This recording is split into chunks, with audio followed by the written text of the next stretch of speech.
Shin Megami Tensei 2 is a direct sequel to the first Shin Megami Tensei game and improves upon and expands most aspects of the first game. Bosses are harder, the story and characters are way more fleshed out, and the world still needs to be saved. Normally, you would be accompanied by a squad of demons and the heroine of the game, Hiroko. But what if you wanted to truly prove yourself as the Messiah and change the world by yourself? Can you beat Shin Megami Tensei 2 with only Aleph? Let's find out. But first, let me discuss the rules of this run. I'm only allowed to use Aleph in battle. If any other party members are forced into my party, they have to guard. I'm allowing myself to talk to and recruit demons so that I can use them for sword fusion, but usage of them in battle is banned. Unlike last video, I'm not going for any specific ending. This video will contain spoilers for this game, so if you haven't played it and plan on it, I would recommend clicking off the video. Like always, I will be leaving timestamps of every boss I fight in the description, so if you want to see a specific boss, then look there. We wake up in Okamoto's gym. He found us drunk off our ass fighting a demon and was impressed by our ability to fight. He was going to try and train us to become the next champion, which can grow his reputation as a gym trainer, and allow us into the center district, which is reserved for high-class citizens. We go through a virtual trainer, and after doing a whole round, Okamoto cuts us loose to go to some more other advanced virtual trainers. After wandering around for a bit, we run into the first naming cutscene where we get to name the game's main characters. I'll quickly go over some of the names I picked. I named Zane Brian, like from Family Guy, and I named Hiroko by complete accident because I accidentally picked no to giving her a name. Before I can name the rest of the main cast, I have to go to Hanada's gym. Hanada is more rich and successful than Okamoto and has trained many champions. If you use his virtual trainer, we run into Steven, who gives us the demon summoning program that we will not be making use of in this challenge. If we go back to the virtual trainer again, we can name Gimel, who I named Stewie. We can finally head to the Colosseum where we'll be fighting against Red Bear for the chance to make it into the center. You can go through the Hall of Champions, and at the very end is none other than Subscrib, or better known as the hero from the first game. We head into the main part of the Colosseum, which is a maze infested with demons and loot. This is where you would normally recruit your first demons, but since we can't do that, we just grab the loot and make our way to the middle. After meeting up with Red Bear, we get another flashback. This time we have to name Daleth. Continuing the Family Guy trend, I named Daleth Peter. We start our fight with Red Bear and it isn't much of a fight. We win and get praise for doing so. Okamoto takes over Hanada's gym and everything is looking good until Hiroko shows up and says that she needs our help looking for someone. We go to Madam's place and before we can get the chance to talk to anyone, we get our final character to name. Normally her name is Beth, but I wanted to change it up a bit. Despite that, I sat there for like 10 minutes trying to come up with a name, and the best I could come up with in the end was just Beth but with a question mark. Madam tells us that the man we were looking for, Hanada, isn't here, and she gives us a Cerberus to go help us find him. This Cerberus is actually the same Cerberus that helped the hero in SMT1. Quick lore dump, but after the events of SMT1, the hero tried rebuilding society. He helped build the Valhalla district, which promoted freedom of actions and was a place where the people could not be controlled by authority. The Messians, though, did not like this and were able to gain enough political power to have him killed after he refused to obey them. They assassinated him and reported his death to be from an accidental cave-in. To find Hanada, we have to go to the Valhalla slums, where I bench Cerberus and start the search for Hanada, which isn't very hard due to Cerberus giving us directions. We eventually find him and he tells us that he's trying to open a portal to the abyss. He performs his ritual and the demon Mercurius pops out and kills him. This is the real first boss fight of the game, and it actually took me a couple tries to beat. Normally during this fight, both Hiroko and Cerberus both vastly overlevel you and do a lot of the heavy lifting, which is what the game anticipates when coming up with the strength of the boss. The first few attempts I was way too weak to stand a chance against his attacks, so I grinded up to level 15, which allowed me to have a fighting chance against him, and after a while of slashing at him, he eventually went down. We return to Madam and part ways with Cerberus for now, and we are told that we have a messenger that came to see us, who is none other than Brian. He tells us to remember our real name, since everyone has just been calling us Hawk. Now, normally on my channel, I have a trend when it comes to naming the protagonist. I normally name them Subscrib, because I'm normally only allowed 8 letters. But in this game, it only allows for 6 letters, so I just decided on naming him Sub with 3 exclamation points. Speaking of sub, you should do that if you like this video. I make challenge runs like this all the time, so if you like this video, there are many more like it on my channel. Brian is actually here from the center, and he takes us back with him. We arrive in the center and meet the center bishop, who tells us that we are destined to bring salvation to the people of this world. Here we meet Beth, who was probably forced to join us against her will. Before naming everyone earlier, we were told a brief summary of all their characters, like how Brian is the strongest amongst everyone. But for Beth, all we're told is that she is yours. They say that like we own her or something, which is really messed up, and why I don't feel bad for benching her. The bishop gives us our first mission. He says that King Frost has frozen over the entirety of the Holy Town area, and along with that, Basilisk is going on a rampage in the same area, so it's our job to head there and stop the both of them. On my way to Holy Town, I decided to play a game of Codebreaker and ended up winning the best item, which is a weapon called the Coil of Blessings, which is pretty good for where I am in the game. We get to Holy Town and see that the bishop was right. The whole town is frozen. On our way to fight King Frost, we can run into Basilisk, but we can't fight him right away. Basilisk has a chance to do 3 different things when you encounter him. He can fight you, run away, or poison you. I got lucky enough to be able to fight him on my second encounter. Basilisk is not a very hard fight. His attacks do decent damage, but he does not have very much health, allowing me to easily take him down, allowing us to move on to the Great Church where King Frost is. It doesn't take very much wandering around to find King Frost, and it's entirely possible to find him by complete accident. I accidentally walked into his room with half health, and well, that didn't turn out very well for me. I actually died quite a few times during this fight. The main kicker with this fight is that he has ice attacks, and if he moves first and uses one of those ice attacks, he can potentially freeze you and prevent your turn. On my winning attempt, I got lucky enough to always go first so his ice attacks wouldn't stop me from attacking him, so after a few slashes, he goes down. We return to the center bishop, and he tells us that the demon Betelgeuse and several Demi-Nandi have been causing problems in the factory district, and it's our job to put a stop to them. To stop a Demi-Nandi, all we have to do is go to this fenced-off area where we encounter a single Demi-Nandi. We kill it in a few hits, and believe it or not, that's all we have to do to solve the Demi-Nandi problem. To find Betelgeuse, we need to go down deep into the factory. You have to go through many floors and some dark areas to find him. This fight is not very hard, but he still can kill you if you don't pay attention. His attacks do decent damage, and he has electric attacks that have a chance to shock you if they land, but thankfully the shock chance isn't nearly as high as it was in the first game. On my first attempt, I underestimated him and tried beating him on auto battle, which caused me to die. But as long as you handle this fight with caution, it shouldn't be too bad. I would have gone back to the center to report my win, but I died without saving and had to go back and fight him again. Heading back to the center for real this time, we see Brian, who tells us to go to the Arcadia area, which is the center's definition of an ideal world. There's nothing really for us to do in Arcadia besides meet Stewie, so we do that and then report back to the center. This time, when heading back to the center, there are demons on our way there. In the center, Brian tells us that all hell is broken loose. The bishop tells us that the demons have managed to infiltrate the center and that there's a false messiah walking around, manipulating people by claiming to be the true savior. We head back to the Colosseum in Valhalla, and if you go into the room that has the statues, you can see that one of the previous game's protagonists has tears flowing from it. All that work that he did in the previous game is now seemingly amounting to nothing. The demons are back, and he can do nothing to stop it.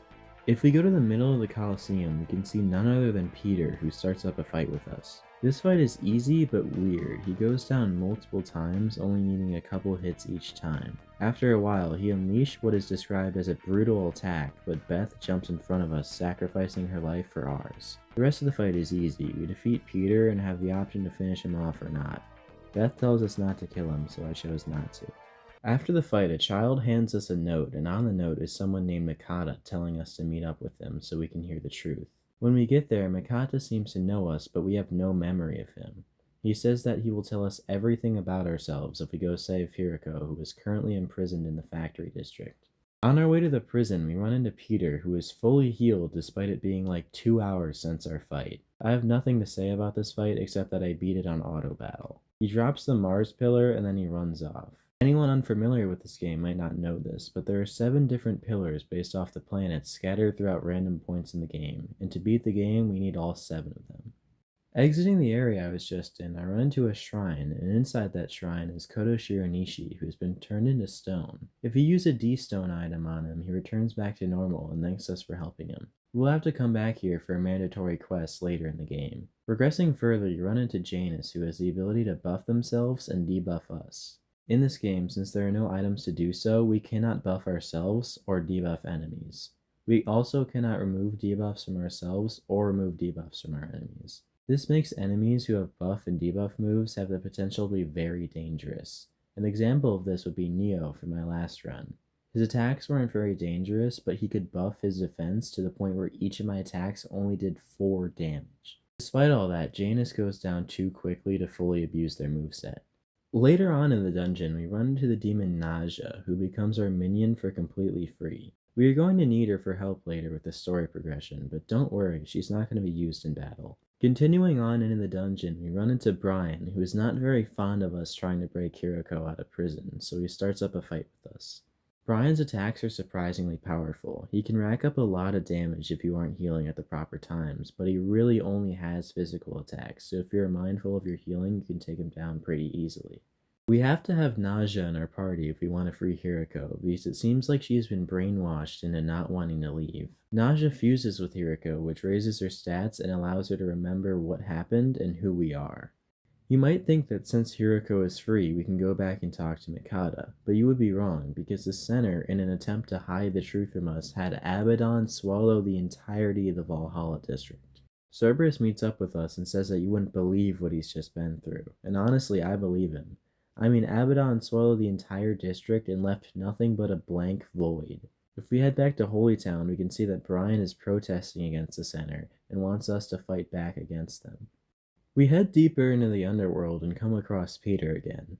This time he actually has the ability to put up a decent fight, with attacks that deal pretty good damage. Despite all that, he doesn't have very much health, so if you play cautiously, then he isn't much of an issue. I know it may seem like so far most bosses in this game are total glass cannons, but sooner or later they will be able to soak up damage like a sponge. I mean, just look at the final boss's health. Continuing onward, we enter the kingdom of Oberon, where the fairies live. Although as soon as we enter, we run into Peter for seemingly the 10th time. Although this time, he isn't here to fight us.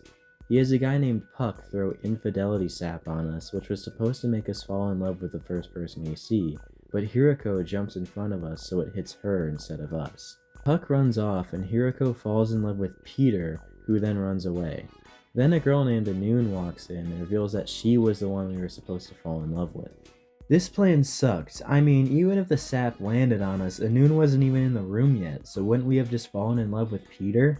Whatever, let's go find a cure to snap Hiroko out of her love for Peter. To find the cure, we go to Oberon, who tells us that if we want the cure, we have to go find Puck and get the infidelity sap from him. We can find Puck in his house, which is outside east of the village. Once we find Puck, we get the option to stop chasing him, which you should never pick if you want to catch him.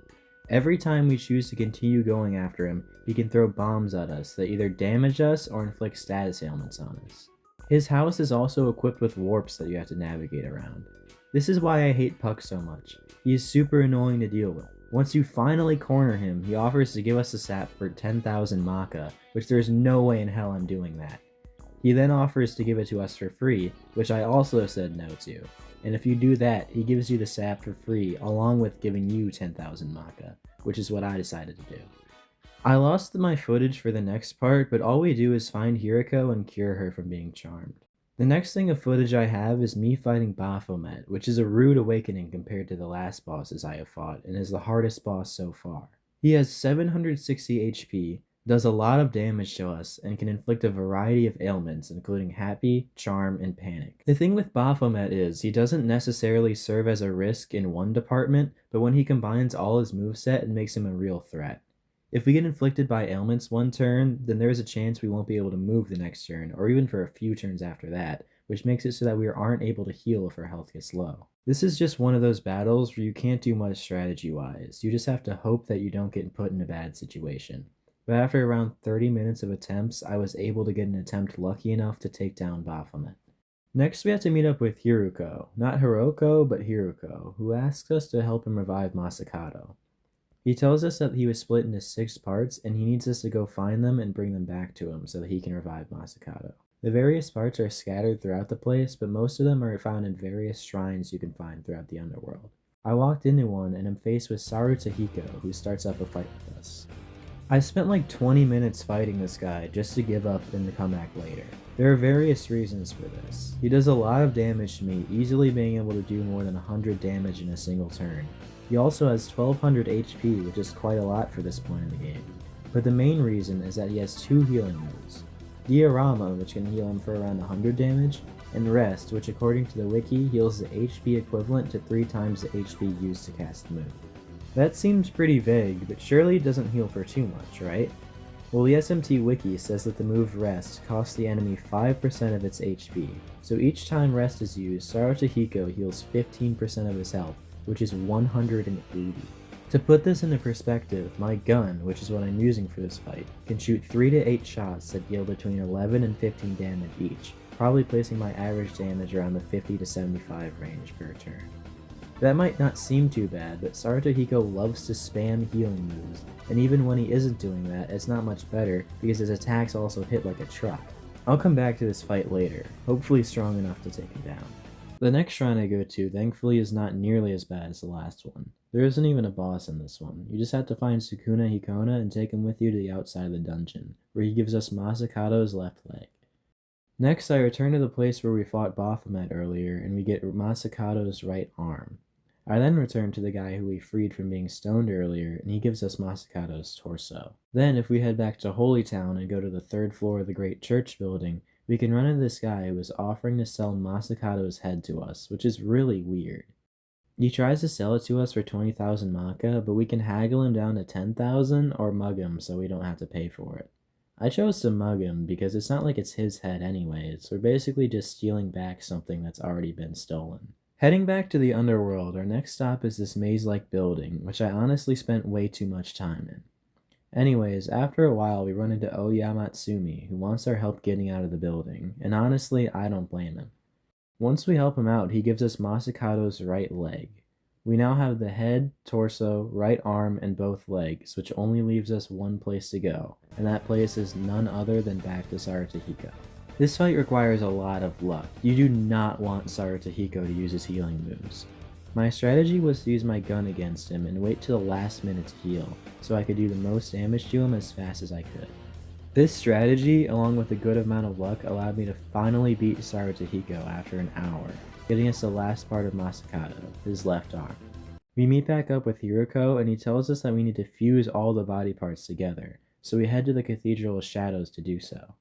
Once fused, we may have all the body parts together, but we are missing his soul. We need to go back to Hiroko one last time where he fuses the body with the soul, returning Masakato back to his former glory. We can now head to the sealed cave at the east side of the underworld, where Masakato opens up the entrance to the cave, allowing us entry. Our goal here is to free all the Matsukami who are imprisoned in the cave. This dungeon is incredibly weird. It's filled with a bunch of identical rooms and warps, but besides that, there isn't really much for us to do here. There aren't any bosses or particularly hard encounters, just find all the gods and leave the cave. Once that is done, we can return to Holy Town, where Brian is making a broadcast on a giant screen. He says that the people working in the factory have been brainwashed and are being forced to work against their will. If we head to the factory district and try getting into the factory's prison, we can't because the doors are locked. To get in, we have to go underground and go in through a secret entrance where we can go in to free all the factory workers. But strangely enough, they don't want to leave. We run into Brian, who tells us to go to the watchtower area because he believes that it might be the source of the brainwashing. If we head up to the main factory area, we can actually get into the watchtower area this time. This dungeon is 13 floors tall and can be very annoying at times. Each floor has a pitfall on it, which can send you down a floor or two. This is convenient for getting down to the bottom of the dungeon, but trying to get to the top is a whole different story. You will fall into multiple of these pitfalls, but just try to remember where they are after falling into them for the first time. I would be lying if I said I haven't unintentionally fallen into the same pitfall multiple times in a row. At the top, Brian is lying on the floor defeated. He tells us that the demon guarding the watchtower is no joke. Who do you think it would be? I mean, who do you think would be strong enough to put Brian in a state like this? Maybe one of the archangels? Or maybe a demon like Moloch or Pazuzu? Well, it's not. The demon that was able to take down Brian was Belphegor, a demon known for constantly sitting on a giant toilet.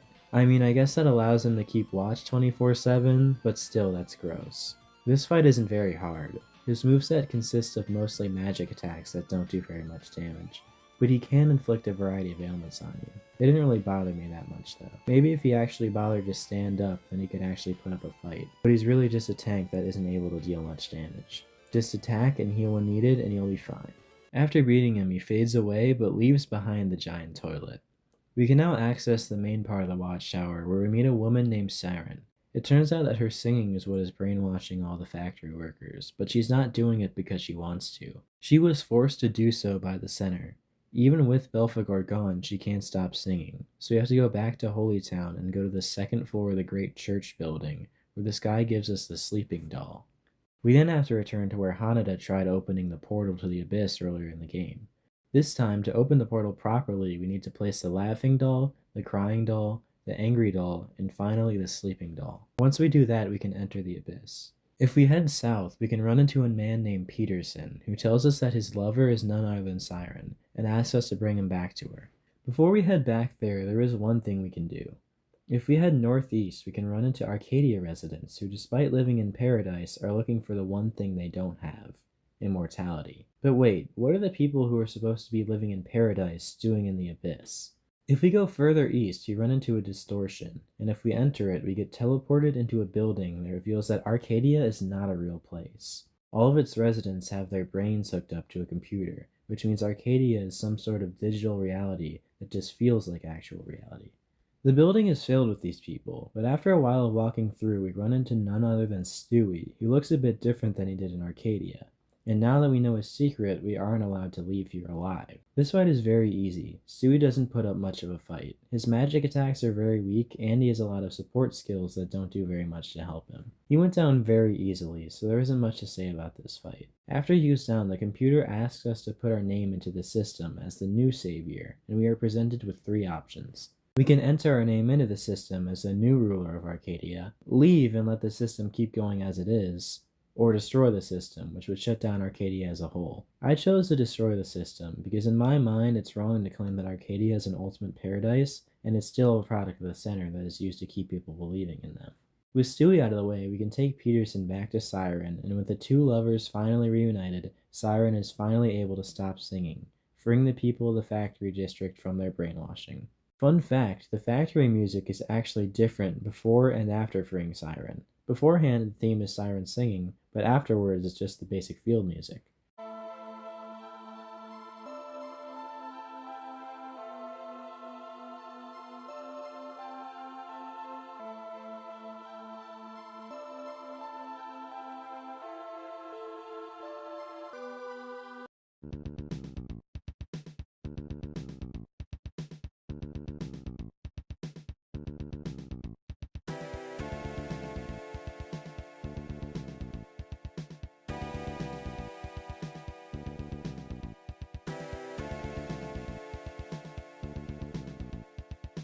Returning to Holytown, the center bishop makes a broadcast saying that if Brian doesn't report back to the center by the end of the day, he will cut off the oxygen supply for the entirety of Holytown. If we go to the center and meet with the center bishop, he tells us that the elders want to speak to us on the 22nd floor. On our way there, we are stopped by one of the elders who tells us that the other elders are misguided, and instead of wanting to build a paradise, they want to build a world where humanity is robbed of its free will. If we move on further, a wall blocks our path to ask us some alignment-based questions. The first question is, if our mother was possessed by a demon, along with being in immense pain and is asking us to end her misery, would we do it? I think if it were me, it wouldn't be easy, but I would probably do it. The next question poses us as a member of the city guard. We have been given 100,000 maka to buy equipment, but on the way to the store, we see a large group of starving people on the street. The question asks if we would use the maka to feed the people instead of buying equipment. I answered yes to this question because I feel like I would feel immense guilt having all that money and not using any of it to feed the people. The last question says that we have defeated our worst enemy in battle and that they are begging for us to spare them. We know that if we don't kill them, he could potentially try to kill us again. Would we kill him or not? I chose not to kill him because I feel like if I beat him once, then I could probably do it again. It's similar to what we did with Peter earlier in the game. Moving forward, we see that Brian has been turned to stone, and he kind of looks like that one guy from Star Wars. Excuse me for not knowing, I've only seen the first one. Entering the next room, it's revealed to us that the elders are none other than the archangels, and immediately Raphael and Uriel start up a fight with us. This fight is the first fight to use the big boss music, and it sure does warrant it. These two put up a fight, and it was a serious wake-up call. Let me explain why these two were so tough to beat, starting with Raphael. Raphael's moveset might not seem threatening at first, but there are two major problems we have to deal with. The first problem is that he can heal himself or Uriel with Diorama, which means that I have to put up good damage if I want to kill him in a timely manner. And I absolutely do want to do that because of the second major problem. He has a move called Amaha Dance, which can inflict you with paralysis, and unlike in SMT1 where paralysis would wear off after a few turns, I'm 99% sure it doesn't do that in this game, which means that we would have to cure ourselves of the ailment with an item, which we cannot do while paralyzed. The only option we have is to kill Raphael as fast as we can so he gets the least amount of opportunities to paralyze us.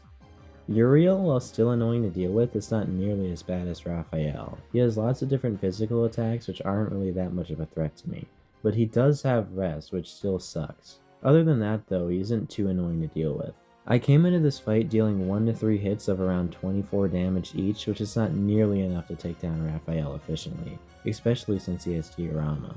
After a lot of failed attempts, I decided that my current sword wasn't going to cut it, and that I would need an upgrade. I headed to the Abyss to fight some enemies and try to see if they would drop me a better weapon. After a fight with these bird demons called Matcha, they dropped a sword called the Answerer, which was stronger than my current sword, and instead of hitting 1 to 3 times, hit twice, which may be less in total, but it's more consistent, so I went with it. Going back to Raphael and Uriel, my new weapon helped a lot. I was dealing nearly 100 damage on a normal turn, and up to around 200 damage with critical hits, which allowed me to deplete Raphael's 1556 health much faster and somewhat consistently. After Raphael goes down, this fight becomes much easier, allowing me to easily be able to finish off Uriel for the win. This fight isn't over yet though. What if I told you this was only one of the 3 fights we have to do all in a row? Next up is Michael, who puts up a good fight. He isn't as bad as Raphael was, but what he lacks in ailments he makes up for in damage.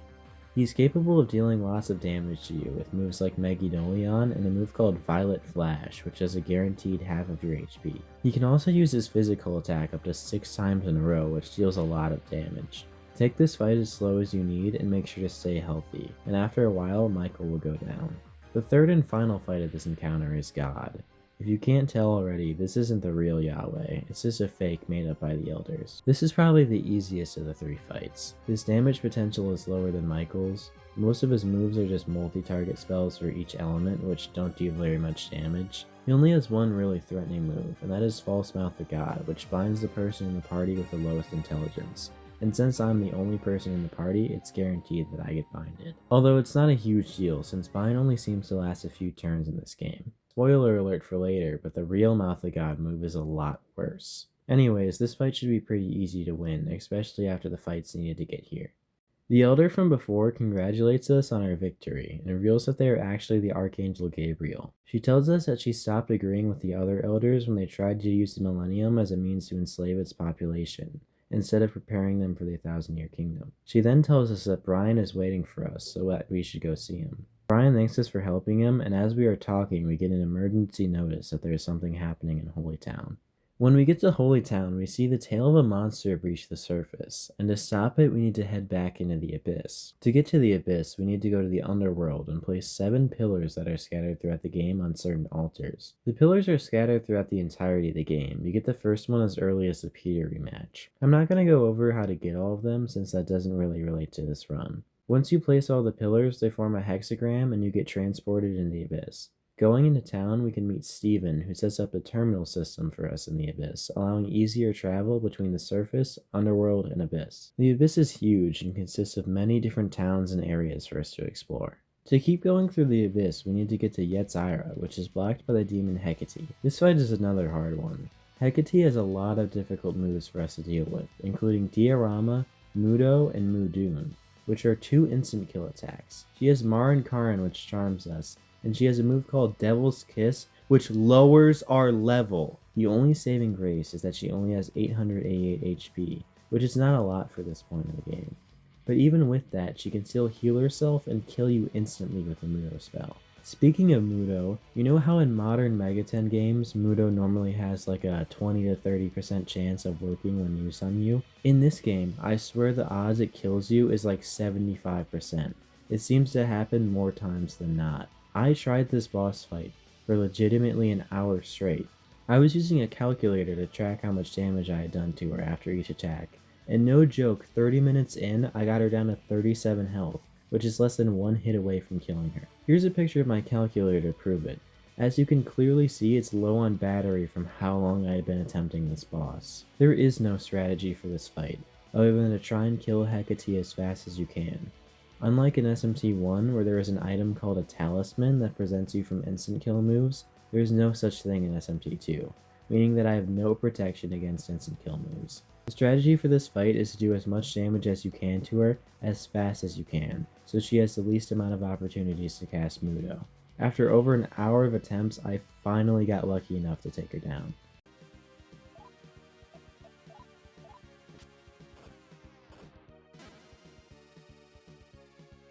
Moving on into the Abyss, I ran into Tiamat by complete accident and got my ass kicked. Tiamat is another boss that is annoying to deal with, but not to the extent of Hecate. She can inflict you with a variety of ailments, including shock, poison, charm, and bind.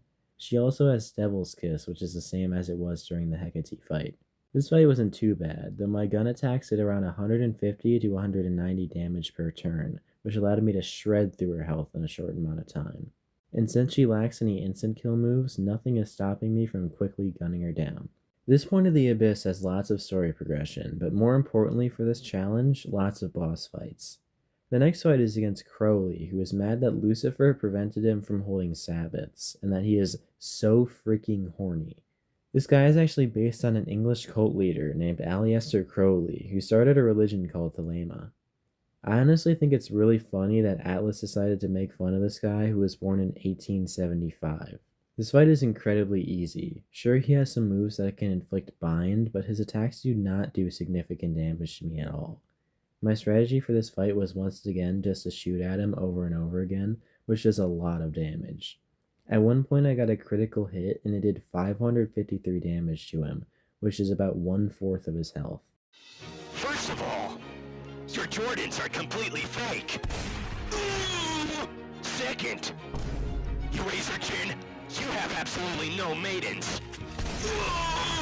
And finally, you, my friend, haven't even thought about buying Spotify Premium. Want to break from that? After taking him down, we can progress further. We run into Gomery, who takes us to Kether Castle to talk to Lucifer, who tries to convince us to join his side. We are then taken to Eden by Gabriel, where Brian wants to see us and asks us if we want to join his side. I'll give a brief summary of the goals of each side. Lucifer, who represents Chaos, is the leader of the Underworld and the Abyss, and wants to enlist your help in fighting Satan, who was sent by Yahweh to wipe out the population of where Lucifer rules. Brian, who represents Law, is actually an incarnation of Satan, and his goal is to create a place where all good members of Tokyo Millennium can live, in exchange for them giving up their knowledge, something that was given to them by Lucifer. Brian, being an incarnation of Satan, also wishes to take down Lucifer and his people. Brian asks us if we will help him take down Lucifer, and I say no. As much as I love the Law and Chaos endings in this game, I decided at this point I would say no to both Brian and Lucifer. I did this because I had actually never seen the neutral ending before, and it offers the most amount of bosses for us to fight. I recommend playing this game, or at least watching a video to see the other endings though, because they honestly might be my favorite Law and Chaos endings in the whole series. I'm asking you to do this for me. Fine, no. Well then fuck you! Going back into the Abyss, we run into Astaroth, who is posing as Lucifer, and he attacks us. This is another pretty easy fight. His physical attacks do decent damage, and he can inflict poison, shock, charm, happy, and freeze. That may sound like a lot of ailments, but none of them are permanent or relatively deadly. Just heal when needed and you'll be fine. If we enter the building that houses Seth, he awakens and flies away so that he can fuse with Brian to become Satan. The only step forward is to go straight into the belly of the beast, quite literally, because we have to get swallowed whole by Abaddon. This is a dungeon, and quite a big one at that. It's filled with warps and confusing rooms, but eventually you can find the Valhalla district in its entirety, still fully intact. Here we can finally find and talk to Hecate and learn the truth about herself. It turns out that we were an artificially made human that was made by the Center to try and become humanity's savior. We also learn that the Elders created 4 other people to try and guide us into becoming the Savior. Beth was made to be our partner, Stewie was made to be the administrator of Arcadia, Peter was designed to be our enemy that would be defeated by us to boost our popularity, and Brian was supposed to be our bodyguard. He then says that everyone else was created by advanced cloning techniques, but we came from a fertilized human egg that was strengthened and implanted into a woman that would be able to carry us to term. After our birth, we were placed into a vat to accelerate our age. We then learned that the woman who carried us to term was none other than Hiroko, meaning that she is our mom. Yeah, you heard me right. The person that we have been traveling with this whole time is none other than our mother, which makes a lot of prior scenes super weird. Mikata then gives us an item called the Mag Presser, which will allow us to actually fight Abaddon by materializing his heart. Once we get to the room Abaddon is in, we can use the Mag Presser to make him appear and start up a fight with us. I'm being 100% serious when I say I thought this fight would end the run. Abaddon hits like a wet paper towel and only has one ailment inflicting move that does anything to us. So what's the problem? The problem is rest. This move combined with the rest of Abaddon's moveset is brutal. Abaddon has Sukukaja, which raises his chances of dodging attacks, which is already decently common. He also has Rakukaja, which raises his defense, and Tarunda, which lowers our attack. Not to mention the turns where he uses Tetrakarn, which fully shields one of our attacks. When he has all his buffs and debuffs up, which he'll most likely be able to get up, you do next to no damage. And that is even if you hit him at all, assuming he doesn't dodge your attacks. I put the game on auto battle and put emulator speed up to 20 times speed, and due to rest, Abaddon doesn't go down, and it takes me ages to go down due to the pitiful damage he puts up. I knew that I wasn't going to be able to take on this fight with my current equipment and level, so I reloaded a save state out of Abaddon and looked for a better sword. After finding a few candidates, I went back into Abaddon and attempted him again. In this fight, speed is what's most important. You have to try and land as many hits on Abaddon as possible before he can buff himself, debuff you, or spam rest to out-heal your damage. Other than that, there is no strategy for this fight. I used auto battle with speed ups until after about an hour I got an attempt lucky enough to kill Abaddon. This lifted a huge weight off my shoulder because I thought that could have been the end of the challenge, but I'm glad I was wrong. Heading to the next town, we see the spirits of multiple people from the last game, like Ozawa and Goto, along with people from earlier in this game like Red Bear. We run into Virocana, who provides salvation to anyone who prays to him, regardless of whether they are good or evil. He then thinks that we are minions of Yahweh and starts up a fight with us before we have a chance to explain ourselves. Virocana does a lot of damage with his physical attacks. He got a critical hit with one of them and did nearly 200 damage to me. He can also attack multiple times per turn and has Diorama to potentially heal himself. Despite all that, he isn't too hard to deal with. Just stay healthy and play patiently to not risk dying to a crit. After the fight, I kept exploring the area and ran into Beth, who was very happy to see us. She gives us the last bit of her power, and it raises all of our stats by 1 point. The next dungeon of this game is really weird. There are 12 members of the Shin Show that we have to fight. These are supposed to be boss fights, but they are all super easy and have like no health, so I'm not going to go over any of them because who wants to watch that? Skipping to the end of the dungeon, we run into Atavaka, who is the boss of the 12 Shin Show, and puts up much more of a fight. He has some very annoying moves like Mudo, Mudun, and Shibabu. You guys already know how deadly the Mudo line of moves can be in this game, so any boss with a Mudo skill turns into a battle of luck. Although I didn't have to get too lucky with this fight, since Atavaka has many other moves he can use instead of Mudo, and I do a lot of damage to him. After only 2 attempts, I was able to take him down. The next stop is the Tower of Chakma, which isn't too bad of a dungeon to navigate. There are some pitfalls here and there, but once you get the locations down, it's not too bad. The boss of this dungeon is none other than Mara, but before we can fight him, he tries to give us a lot of Maka. This is clearly a trick, so I said no. He then offers to raise us by 10 levels, which I also said no to. Finally, he says that he will give us the whole world, and that both Satan and Lucifer will kneel before us. This causes us to get enticed by Mara's magic, but due to our intelligence stat being over 15, we are able to snap back to reality, regaining our senses. Now we can actually fight Mara, and he may seem big and hard, but in reality he doesn't know how to put his moves to good use. He is kind of tanky and can inflict you with bind, but you can barely feel the damage he does to you, allowing you to easily beat on him until he's finished. The next stop is Kether Castle, which we can get into by using Masakato's katana to unlock the door. This dungeon is pretty big and can be very confusing at times. The random encounters here are also pretty tough, so I was running more than I was fighting. We run into Beelzebub, who asks us if we want to test our power against him. Funnily enough, we can actually get away with saying no, and he just allows us to leave. But we're still gonna fight him.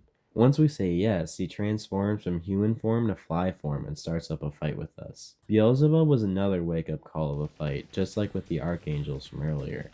He has many things that make him hard to deal with. He can inflict panic, bind, fly, which is a unique ailment to this fight that turns us into a fly, and worst of all, he has paralyze, which we cannot heal.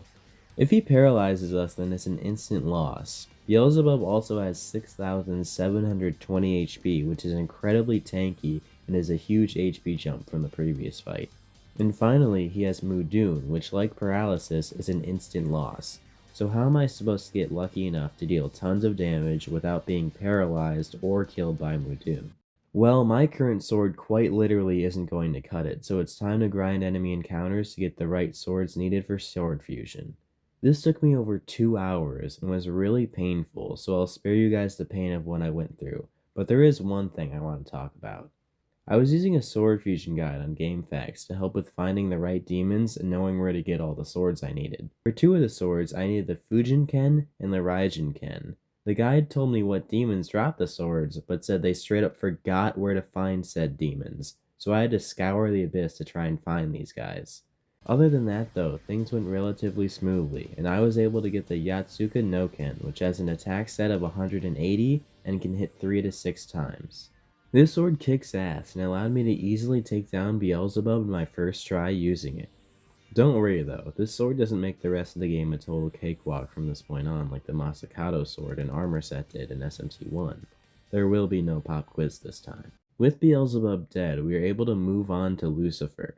He transforms into his demon form and starts up a fight with us. This fight may seem threatening at first. Lucifer has 8,553 HP and can inflict you with Charm and Panic. The rest of his moveset, however, is incredibly weak, and mostly consists of medium strength group magic spells which do next to no damage to us. His lack of instant loss skills makes him much easier than Beelzebub, allowing us to take him down easily.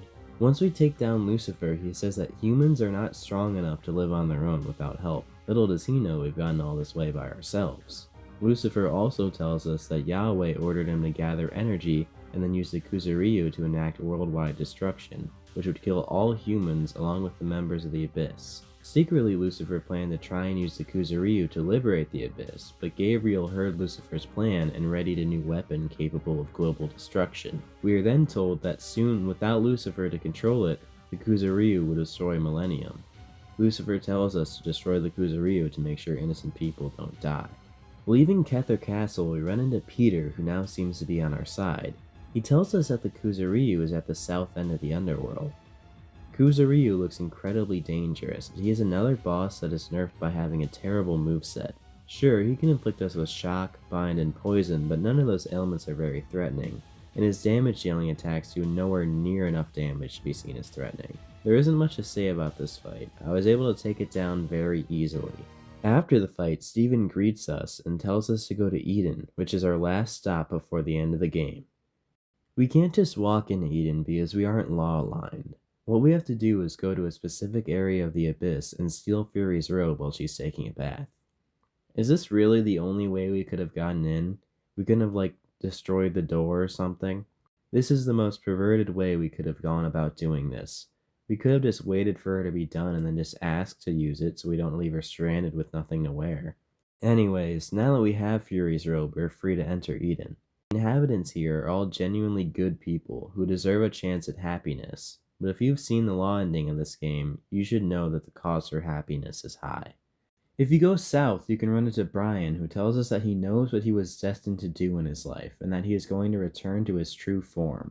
After fusing with Seth, he becomes Satan and casts us into the underworld. Steven meets up with us, and we see that Brian launched Eden up into space. Steven tells us that Brian made the people in Eden construct an ark, and that something called the Megiddo Ark is inside of it. And if fired, everyone on the planet will instantly die. God has ordered Satan to fire it, and with Lucifer dead, there is nobody to stop Brian but us. Steven then tells us to go to a terminal, saying that any terminal works.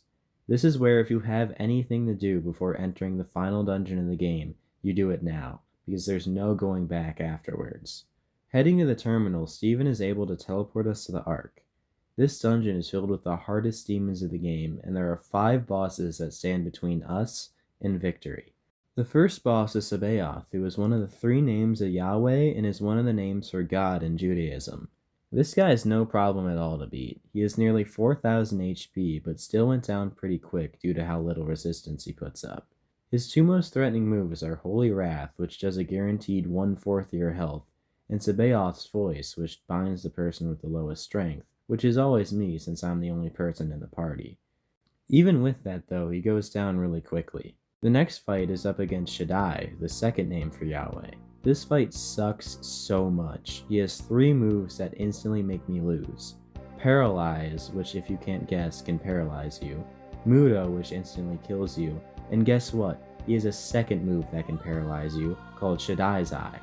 3 out of the 7 moves in his moveset kill me if they land.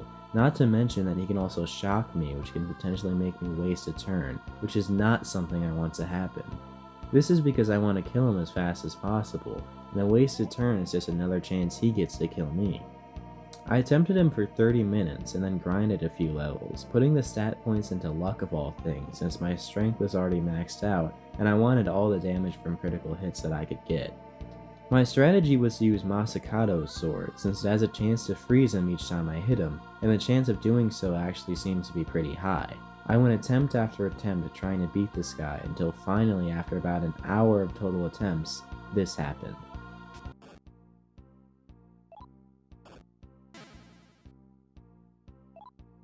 With Shaddai finally dead, I'm able to move on to the final name of Yahweh, Elohim. Elohim's moveset is based around fire attacks, which is good for us because elemental attacks don't deal very much damage in this game. There is one move that is scary though, Elohim's Light, which can instantly inflict us with stone, which is a lethal ailment to us. He also has 7,492 HP, which is much more than the previous 2 bosses. I went back to using the Yatsuka no Ken for this fight, since it dealt more damage than the Masakato's sword. Using that strategy, I was able to take him down in only 10 minutes of attempts, allowing us to move on to the last 2 fights of the game.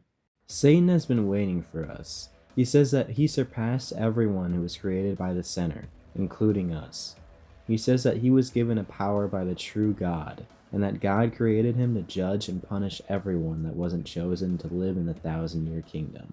And now, he has to judge the most powerful human to oppose God, us. Satan takes his true form and starts up a fight with us. I'm gonna be completely honest. I'm pretty sure that this fight and the fight after it are completely impossible to do solo. Satan has Mudo, and a unique move called God's Judgment. This move instantly kills someone at random, and it is non-elemental, so even if I had armor that resisted death, it wouldn't matter since I'm 99% sure there's no way around this move. And even if he didn't use it right away, there's no way I would be able to deplete all 12,500 of his health without that move coming up at least once. Just for fun, I decided to use an instant kill cheat to get past Satan and try to fight Yahweh. But he has a move called Mouth of God, which does the same thing as God's Judgment, but kills the person in the party with the lowest intelligence, which is by default always me. Well, is this it? Is the challenge over here? For some people, the answer to that might be yes. But when I was talking to my friend Aiden about my predicament, he had an idea of how I could complete this challenge, although with an asterisk. He said that I should fill my party with demons, but have them do absolutely nothing but defend. This definitely violates my rules, but I still think it could be interesting to see if I could train all of Satan and Yahweh's health by myself using demons purely as meat shields. I assembled an all-star lineup of demons. I mean, just look at this list. It's time to show Satan and Yahweh who's boss.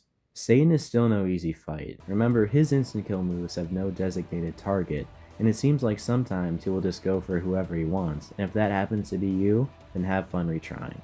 This took me a lot of attempts, but after about 30 minutes or so, I was able to finally take him down, allowing us to move on to Yahweh for real this time. Yahweh has over 17,000 HP, the most out of any boss in the game. There are a few positives to this fight though. He has only 1 instant kill attack, unlike Satan who had 2. and his instant kill attack has a designated target, being the party member with the lowest intelligence. I made sure to get my intelligence up decently high and fuse demons of lower intelligence than me so that I was never targeted by the instant kill attack. Other than his instant kill attack, he has all target almighty spells which don't deal much damage but can add up over time. I actually started healing my demons in this fight so that they wouldn't die to a non-instant kill attack. I had to summon demons from my comp to replace the ones that died constantly, and the max amount of demons you can store in it is 12, which means that I had to kill them quickly. By the end of this fight, I was down to my last 2 demons, but I managed to land the finishing blow on Yahweh before he could finish us off. After the fight, we go outside and meet up with Virocana. Both God and Lucifer are dead, leaving just the 2 of us to help rebuild society together. So can you beat Shin Megami Tensei 2 with only Aleph? Well, kinda. I've proven that I can beat about 95% of the game's bosses without using demons at all, but those last 2 fights, despite not using demons to attack, I still did use them as shields, because without them I'm 99% sure those last 2 fights would have been impossible. So I kind of beat it with only Aleph, but at the same time I didn't. Still though, I hope everyone who watched this video still found it entertaining. This video has taken me a while to make and is definitely the longest one I've made so far on my channel. To really put it into perspective, the second longest video script was 8,593 words, and this script is over 11,000 words long. If I had to rate how hard this challenge was from 1 to 10, it would probably be an 8 since it can be really hard and luck dependent at times, but I still had fun with it, and I would recommend it to anyone who likes these games. But maybe if you want to do this for yourself, allow yourself to use Virocana too, since that's actually possible. If you like this video, then I would appreciate it if you subscribed. I have many other SMT challenge runs like this one currently on my channel, and I'm not going to stop making them anytime soon. I'm not sure what my next challenge will be, but if you guys have any ideas, feel free to leave them in the comments. As always, thank you for watching, and I will see you guys next time. Goodbye. First of all, your Jordans are completely fake. Second, you Razor Chin, you have absolutely no maidens. And finally, you, my friend, haven't even thought about buying Spotify Premium. Want a break from me?